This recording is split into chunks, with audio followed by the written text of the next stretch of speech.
بلوچستان میں مزاحمتی قوتیں بے اثر۔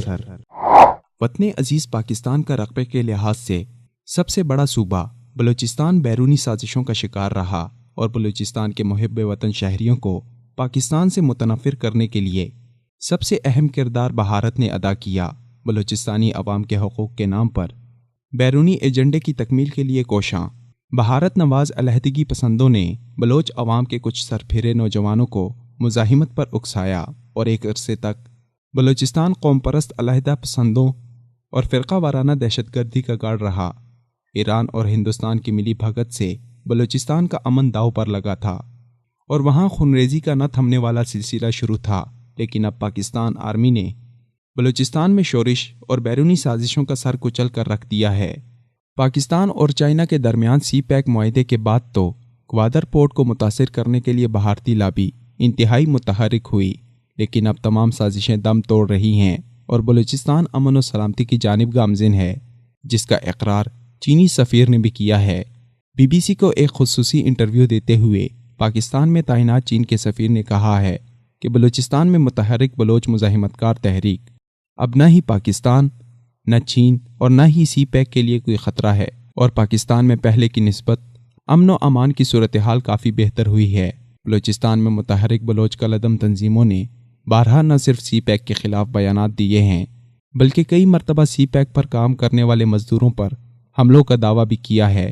تاہم یاو زینگ کے مطابق وہ 100% پر امید ہیں کہ گوادر بندرگاہ ایک بین الاقوامی تجارتی مرکز بننے کے قریب ہے۔ بلوچ مزاحمت کاروں کے بارے میں ان کا کہنا تھا کہ وہ حقیقی پاکستانی نہیں ہیں۔ اگر وہ حقیقی پاکستانی ہوتے تو وہ پاکستان کے قومی مفاد میں سوچتے۔ چینی سفیر کا کہنا تھا کہ سی پیک منصوبے کے لیے پاکستان میں لگ بھگ 10,000 چینی باشندے کام کر رہے ہیں اور ان کے تحفظ کے لیے وہ پاکستان کے اقدامات سے مطمئن ہیں۔ ان کے مطابق سی پیک منصوبے میں 60,000 کے قریب پاکستانی بھی کام کر رہے ہیں۔ پاکستان میں چینی سفیر کے مطابق سی پیک اب پہلے مرحلے میں ہے، جس میں اب تک 21 منصوبوں پر کام جاری ہے، جبکہ لگ بھگ 20 مزید منصوبے پائپ لائن میں ہیں۔ سی پیک کے حوالے سے بات کرتے ہوئے چینی سفیر کا مزید کہنا تھا کہ سی پیک ہمسایہ ملک افغانستان سمیت خطے کے دوسرے ممالک تک پھیلایا جائے گا۔ سی پیک معاہدے نے جہاں خطے کا رخ ہی بدل دیا ہے، وہیں بھارت اور ایران کے لیے پاکستان کی یہ ترقی اور خوشحالی شدید غم اور بغض و حسد کا سبب بھی ہے۔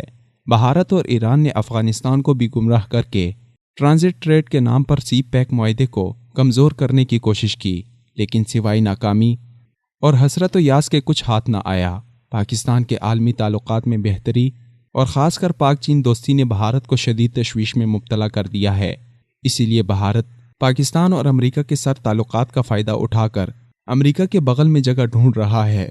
بلوچستان میں پراکسی وار کی تمام تر کوششیں ناکام ہونے کے بعد بھارت اب زخمی سانپ کی طرح تڑپ رہا ہے، جس کا سر کچل دیا گیا ہے، اور ہندوستان کے ہم نوا پاکستان کے دوست نما دشمن ایران نے بھی فرقہ وارانہ خونریزی کے لیے بلوچستان کو ہی چنا تھا، لیکن اب ان دونوں کی سازشیں دم توڑ رہی ہیں۔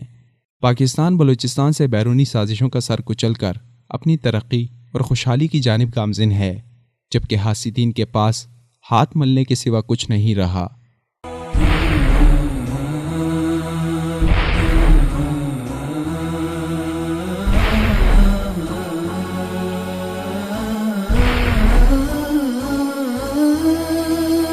مثال اردو، سچ کا چہرہ۔